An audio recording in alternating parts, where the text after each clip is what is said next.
Hi, hello and welcome you all மக்கள். So welcome back again to our channel. So ஒரு வாரம் gap இருந்திருக்கும்னு நினைக்கிறேன். நிறைய பேர் டெலிகிராமில் என் கூட கனெக்டடாக இருக்க எல்லாத்தையும் நான் அதை இன்ஃபார்ம் பண்ணியிருப்பேன் நம்மளோட குரூப்லேயுமே. ஸோ நாங்கள் இருக்கக்கூடிய இடத்துல இருக்கக்கூடிய ஒய்ஃபை ப்ராட்பேண்டோட நெட்ஒர்க் வந்து இஷ்யூவாக இருந்துச்சு. ஸோ ஒரு நாளில் சரியாயிடும்னு நினச்சது. நேற்று போட்டிருந்தோம் வீடியோ. ஸோ அந்த வீடியோ வந்து ஒரு வாரத்துக்கு முன்னாடியே அப்லோட் ஆகி 90% இருக்கும்போது கட் ஆனிச்சு. ஸோ அது டே பை டேவாக எங்களுக்கு மொபைல் நெட்ஒர்க் சுத்தமாக இருக்காது டி நகரில்.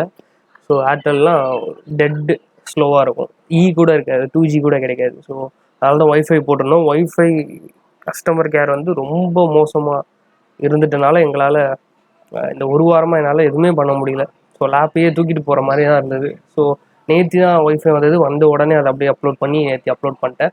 ஸோ அப்கமிங் டேஸில் வழக்கம் போல் ரெகுலராக டே டு டே வீடியோஸ் வந்துக்கிட்டே இருக்கும். தொடர்ந்து ஃபாலோ பண்ணுங்கள். இந்த ஒரு வார கேப்புக்கு அண்ட் அகெயின் சாரி சொல்லிக்கிறேன். இனிமேல் நம்ம கிளாஸஸ் வந்து ஒரு ஃப்ளோவில் போய்கிட்டே இருப்போம். So idioms and phrases class number 7 6 class இதோட முன்னாடி முடிச்சிருக்கோம். இன்றைக்கி 7வது கிளாஸ். டக்குன்னு வீடியோவில் போயிடலாம். First one, bend over backwards. So bend இப்படி இருக்கும், இப்படி போனால் முன்னாடி தலையை சாய்க்கிறது, இப்படி போகிறோம் அப்படின்னா பெண்ட்வேர்ட்ஸ்.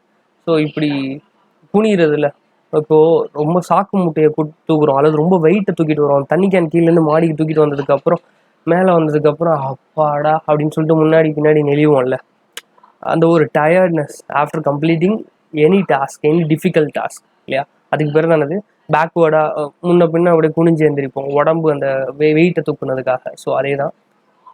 Make every effort to achieve something, especially to be fair and helpful. To exert a lot of effort towards some end. Try to accommodate and please someone. So நிறைய மீனிங் இருக்குது. ஒவ்வொரு வார்த்தையும் ஒவ்வொரு லைனுமே வேறு மீனிங். ஸோ நான் பயங்கர effort போட்டு ஒன்று பண்ணுறேன், ஏதோ ஒன்று அச்சீவ் பண்ணுறேன், அது ரொம்ப நேர்மையாகவும் நியாயமாகவும் பண்ணணும்னு நினைக்கிறேன். ஒன்று. ரெண்டாவது, to exert a lot of effort towards some end. ஒரு குறிப்பிட்ட தூரம் அளவுக்கு என்னோட முழு முயற்சியை நான் கொடுக்க விருப்பப்படுறேன். மூணாவது, try to accommodate and please someone. நான் இன்னொருத்தருக்காக அதை நான் பண்ணணும்னு நினைக்கிறேன், அக்காமடேட் பண்ணணும்னு நினைக்கிறேன். சரிங்களா? Bend over backwards. இதுக்கு நீங்கள் எப்படி வளைஞ்சு கொடுத்து போகிறதுன்னு கூட ஞாபகம் வச்சுங்க. வளைஞ்சு கொடுத்து போகிறது அப்படின்னு, வளைஞ்சு கொடுத்துறது அப்படின்னு ஞாபகம் வச்சுங்க. ஓரளவுக்கு சிங்க் ஆகும். Yeah. Next one, beside the mark. Beside அப்படின்னா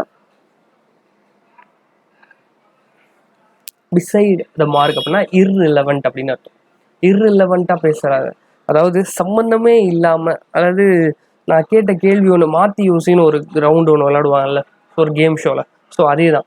நான் அவனு கேட்கும்போது அதற்கு சம்மந்தமே இல்லாமல் அதுக்கு மீனிங்ஃபுல்லே தராத வேறு ஒன்று பேசுகிறோம்ல, அதுக்கு பேர் தான் இர்ரிலவெண்ட்டுன்னு பேர். ஸோ பிசைட் த மார்க்குக்கு பின்னாடி இருக்கிறதுனா என்ன அப்படின்னா இர்ரிலவெண்ட்டாக பேசுறதுன்னு அர்த்தம், சம்மந்தம் இல்லாமல் பேசுறது. Okay. Next one, best of both world's.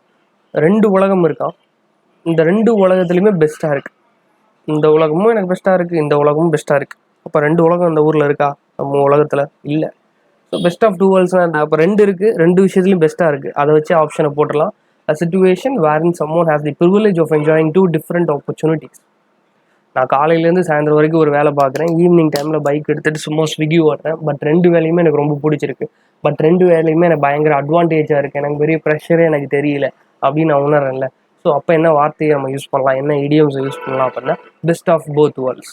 அவன் பண்ணுற 2 வேலையுமே அவனுக்கு ரொம்ப பிடிச்சிருக்கு, அவன் என்ஜாய் பண்ணுறான். எனக்கு 2 ஆப்பர்ச்சுனிட்டி இருக்குது, பட் 2மே எனக்கு பெஸ்ட்டாக இருக்குது.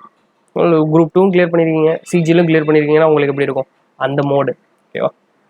Next one, between horns of dilemma. Dilemma அப்படின்னா என்னன்னு சொல்லுவோம்னா கன்ஃபியூஷன் அப்படின்னு சொல்லுவோம். டயலமா அப்படின்னா கன்ஃபியூஷன் அப்படின்னு சொல்லுவோம். ஒரு குழப்ப நிலையில் எதை செலக்ட் பண்ணுறதுன்னு தெரியாமல் இருக்கிறது. பிட்வீன் ஹார்ன்ஸ் ஆஃப் டயலமா அப்படின்னா அதற்குள்ளே இருக்கக்கூடிய சாய்ஸை பற்றினது. So difficult situation or choice. நான் எதை முடிவு பண்ணுறது அல்லது இந்த சிச்சுவேஷனில் நான் எதை செலக்ட் பண்ணுறதுன்னு எனக்கு கொஞ்சம் குழப்பமாக இருக்குது. இதுக்கு படிப்போமா, பேசாமல் வேலைக்கு போயிடுவோமா, எல்லாமே நம்மளோட லிங்க் பண்ணிக்கலாம்ல. அந்த வடிவேல் ஒரு இதில் சென்னைக்கு வந்தோமா அந்த மாதிரி தான். வேலை வாங்கலான்னு பார்த்தா இவங்க நம்மக்கிட்ட இருக்க 200 ரூபாயும் பிடுங்கிட்டு போயிட்டாங்க. அந்த மாதிரி சென்னைக்கு வந்து வேலை பார்க்கலாமா படிக்கலாமான்ற ஆசிலேஷனில் இருக்கோம்ல, அதுக்கு பேர் அந்த டிஃபிகல்ட் சிச்சுவேஷனை நம்ம ஹேண்டில் பண்ணுறோம் அல்லது அந்த நிலையில் இருக்கோம்னா அதை நம்ம எப்படி டிஃபைன் பண்ணலான்னா between horns of a dilemma அப்படின்னு. Okay. Next one beyond the pale. Beyond the பேல், அதை தாண்டி அப்படின்னா அன்ரீசனபிள் ஆர் அன்அக்செப்டபிள். இப்போ வந்து நீ இன்னைக்கு கிளாஸ்க்கு வரல, அல்லது நீ இன்னைக்கு என் காலை அட்டன் பண்ணல, பட் அதற்கு நீ சொன்ன ரீசன் வந்து ஐ won't accept it அப்படின்னு சொல்றோம்ல, திஸ் இஸ் அன்அக்செப்டபிள் அப்படின்னு சொல்றோம். அந்த இடத்துல நம்ம என்ன யூஸ் பண்ணலாம் அப்படின்னா பியாண்ட் தி பேல் அப்படின்ற இடியமா யூஸ் பண்ணலாம். நீ சொல்றது உனக்கே லாஜிக்கா இருக்காடா அப்படின்னு கேட்டா, இப்போ ஒரு படத்துக்கு ஏன்டா வரலன்னு கேட்டா தூங்கிட்டு இருந்தேன்னு சொன்னா நியாயமா இருக்குமா? வேற ஏதாவது ரீசன் இருக்குமா? ஸோ அன்ரீசனபிள் ஆர் அன்அக்செப்டபிள் இருந்துச்சுன்னா அப்போ என்ன யூஸ் பண்ணோம் அப்படின்னா பியாண்ட் தி பேல் அப்படின்ற வார்த்தை. Next one birds of the same feather. இது வந்து இந்த பழைய காமெடி சீன்ஸ்லாம் வரும்னு நினைக்கிறேன். அது என்ன, ஒரு ஒரு ஒரு கூண்டிலிருந்து இரு பறவைகள் வெவ்வேறு வழியிலே ஆட்டு மந்தை வெவ்வேறு இடங்களுக்கு போனவன் நேர் சந்தித்து பின்னால் நாட்கள் 2 பேர் சந்திச்சுக்கிட்டாங்க அப்படின்னா பின்னாடி அண்ணன் தம்பி பிரிஞ்சுட்டாங்க, ரொம்ப நாள் கழிச்சு சந்திக்கும் போது அந்த கதையெல்லாம் சொல்லுவாங்கல்ல. So birds of the same ஃபெதர்னா என்ன அர்த்தம்? ஒரே இடத்துல இருந்து ஒரே நிலையிலிருந்து வந்த 2 பேர் அப்படின்னா persons of the same character, ஒரே மாதிரி இருக்கக்கூடிய 2 நபர்கள், அதுக்கு பேர் வந்து birds of the same feather. Next one bite off more than one can சூ.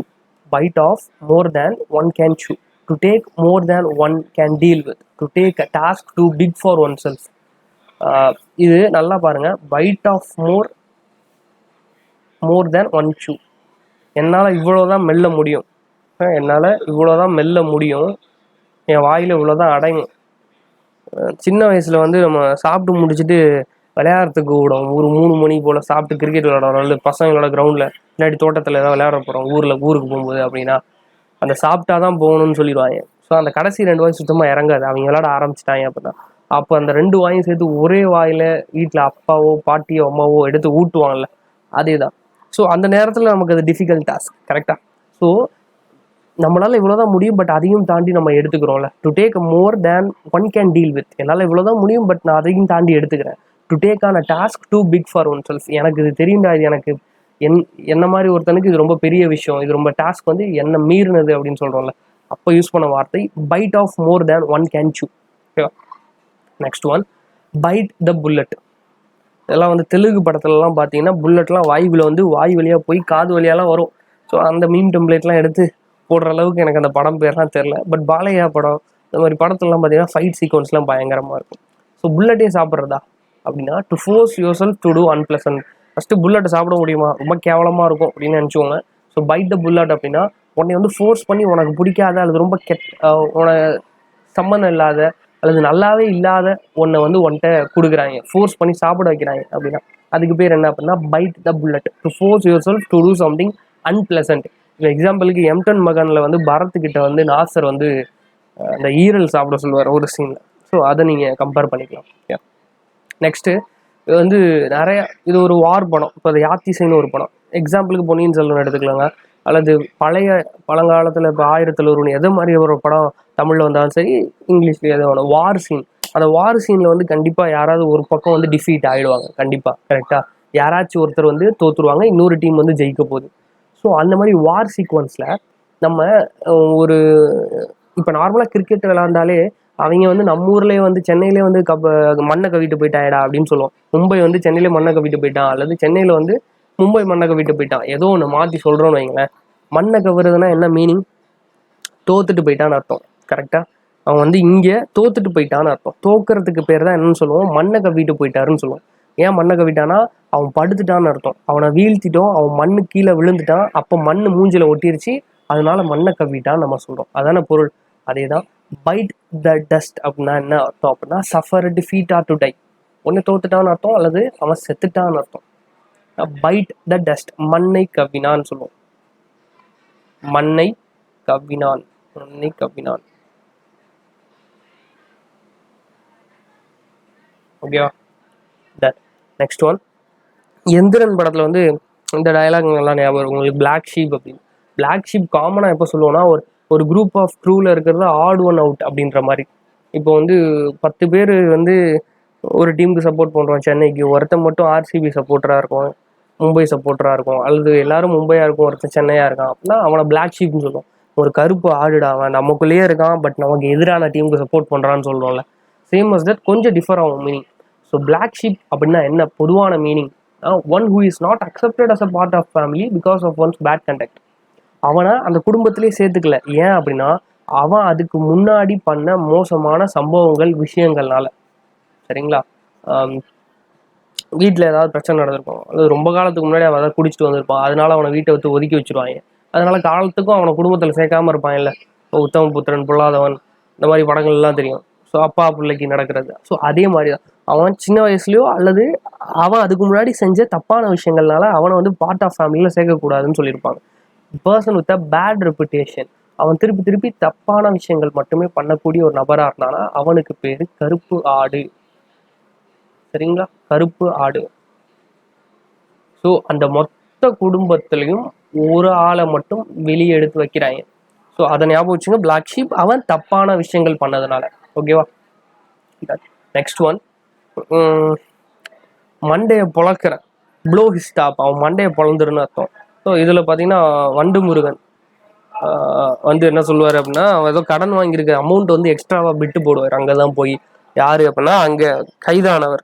அப்போ வந்து என்கிட்டயே சொல்லாமல் பண்ணிட்டியா, வெளியே வா, உன் மண்டையை பொழக்கிறா. மண்டையை பொழக்கிறதுனா என்ன மீனிங் அப்படின்னா ப்ளோ ஹிஸ் டாப். ஸோ அடுத்த வாட்டி வடிவேலோட இந்த இமேஜ் அல்லது இந்த காமெடி சீக்வன்ஸை நீங்கள் எதில் பார்த்தாலும் சரி ப்ளோ ஹிஸ் டாப் அப்படின்றத நல்ல மைண்டில் ரிஜிஸ்டர் பண்ணிடுங்க. அப்படின்னா பி வெரி ஆங்கிரி, பயங்கர உச்சக்கட்ட கோவத்தில் இருக்கான் அவன் அப்படின்னு சொல்கிறது தான் என்னது ப்ளோ ஹிஸ் டாப் அப்படின்னு. ஓகேவா? Next one, blow one's own trumpet, எனக்கு நானே தம்பட் அடிச்சுக்கிறதுன்னு சொல்லுவான். இல்லை, யாரை பர்ஃபெக்ட் எக்ஸாம்பிளாக சொல்லலாம் அப்படின்னா கட்சிக்காரங்க நிறைய பேரை சொல்லலாம். நாங்கள் இது பண்ணியிருக்கோம் அதை பண்ணியிருக்கோம்னு சொன்னாலும் சரி, நான் இவ்வளோ பெரிய ஆள், நான் அவ்வளோ பெரிய ஆள். இப்போ எக்ஸாம்பிள் பவர் ஸ்டார்னு ஒருத்தர் இருக்கார் தமிழ்நாட்டில். ஸோ அவரோட வேலை என்ன? தன்னைத்தானே அவருக்கு யாரும் பட்டம் கொடுத்தாங்களா பவர் ஸ்டார்னு? இல்லை, அவரே வச்சுக்கிட்டார். எதுக்கு வச்சுக்கிட்டாருன்னா அவருக்கு தன்னைத்தானே பிரபலப்படுத்திக்கிறதுக்காக வச்சுக்கிறார். இப்போ யூடியூப்லாம் நிறைய பேர் அந்த மாதிரி லூஸ் தனமாக பைத்தியகாரத்தனமாலாம் பண்ணுவாங்க. அந்த மாதிரி ஆட்கள்லாம் ஏன் பண்ணுறாங்கன்னா அவன் பிரபலமாகணும்னு பண்ணுறாங்க. தன்னைத்தானே பெருமைப்படுத்தி நான் எங்கே வந்திருக்கேன் அங்கே வந்திருக்கேன்னு சொல்கிறது. So blow one's own trumpet அப்படின்னா praise yourself oneself or to boast about their achievements. நான் என்னை பற்றியோ அல்லது என்னுடைய பெருமைகளை பற்றியோ நான் என்ன அச்சீவ் பண்ணியிருக்கேன்றதை பற்றி அவனே பேசிக்கிறது. அதுக்கு பேர் என்ன அப்படின்னா ப்ளோ ஒன்ஸ் ஓன் ட்ரம்பட் அப்படின்னு. ஓகேவா? Next one, blue blooded. Blue blooded அப்படின்னா ஆஃப் நோபல் பர்த், ஒரு புனிதமான பிறப்பு, ஒரு புனித பிறப்பு. Of blue blooded. சரிங்களா? ப்ளூ பிளடட்னா of noble birth. Next one, break in அப்படின்னா ஒட்டச்சுக்கிட்டு உள்ள போடா. கேட்ட தொடடா அப்படின்னு சொல்லுவோம், நிறைய சீன் இருக்குல்ல, அதை கேட்ட தொடடா அந்த வேட்டையாட சீக்வன்ஸ் ஞாபகம் வச்சுங்க. பிரேக் இன் அப்படின்னா அடிச்சு உள்ள போடா. அது வந்து எப்படி லீகலாவா? இல்லீகலா தான். So force entry, enter building illegally. இல்லீகலா? லீகலாலாம் கிடையாது, இல்லீகலாவே கதவை உடச்சி உள்ள போடான்னு சொல்றோம்ல, அதுக்கு பேர் பிரேக் இன். பிரேக் இன், இன்னாலே உள்ளன்னு அர்த்தம், பிரேக் அப்படின்னா உடைக்கிறதுன்னு அர்த்தம், உடச்சி உள்ள போறது. ஓகேவா?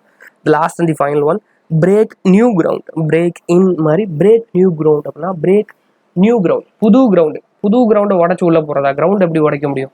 அந்த மீனிங் கிடையாது. So to or discover something new, to innovate or pioneer, புதுசாக ஒன்றை கண்டுபிடிக்கிறது. So discover something.